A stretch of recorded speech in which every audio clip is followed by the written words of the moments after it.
Wananchi wa wilaya ya Liwale wanajivunia uboreshwaji wa huduma za afya ambazo zimeleta matokeo chanya kwa jamii.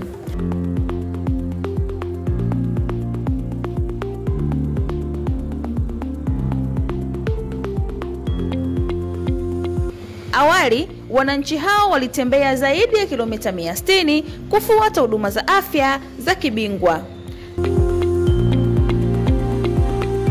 Kaimu mganga mkuu wa wilaya, Daktari Hadija Kitiku, anafafanua zaidi.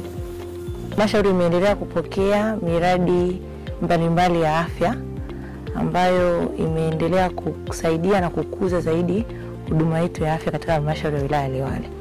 Ukilinganisha na miaka ya kuanzia 2020 na kurudi nyuma, tulikuwa tuna vituo vichache, ilikuwa ni karibia vituo 30. Lakini mpaka sasa tuna vituo 46. Na maendeleo haya yamekuja baada ya kupokea pesa kutoka serikali kuu, lakini pia jitihada za ndani katika halmashauri. Tumekuwa na ongezeko la vituo hivi kutoka vituo 30 mpaka 36. Katika ongezeko hilo tumepata vituo vya afya kutoka kituo cha afya kimoja mpaka sasa tuna vituo vya afya 6. Dispensary kutoka dispensary 25 mpaka sasa tuna dispensary 30. Lakini pia tumefanikiwa kupata hospitali ya wilaya mpya kubwa yenye majengo yasiyopungua 12 ya idara tofauti tofauti. Maendeleo haya yanatija gani kwa mwananchi? Maendeleo haya yameboresha zaidi utoaji wa huduma ya afya katika halmashauri ya wilaya ya Liwale.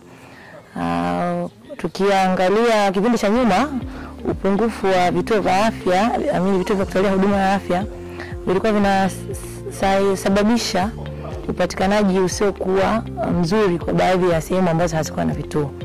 Kwa ongezeko hili la vituo imesogeza zaidi huduma za afya kwa wananchi, lakini pia imeendelea kusaidia wateja. Kwa mfano hospitali yetu ya wilaya ya Liwale mpya ina vitengo ambavyo havikuwepo mwanzoni, kama kitengo cha dharura. Tumefanikiwa kupata jengo la dharura zuri na vifaa limeanza kufanya kazi, lakini pia hivyo tumefanikiwa kupeleka madaktari wetu wawili. Sasa tuna daktari mmoja wa daktari bingwa wa magonjwa ya pua na koo ENT, lakini pia hivi karibuni tunatarajia kupokea daktari bingwa wa magonjwa ya dharura ambaye alikuwa mtumishi wa hapa na akaenda kusoma. Lakini hivyo tumesogeza huduma za mionzi. Tuna mashine nzuri ya kisasa ya x-ray, ni digital x-ray. Tuna ultrasound mashine mpya nzuri kabisa standard.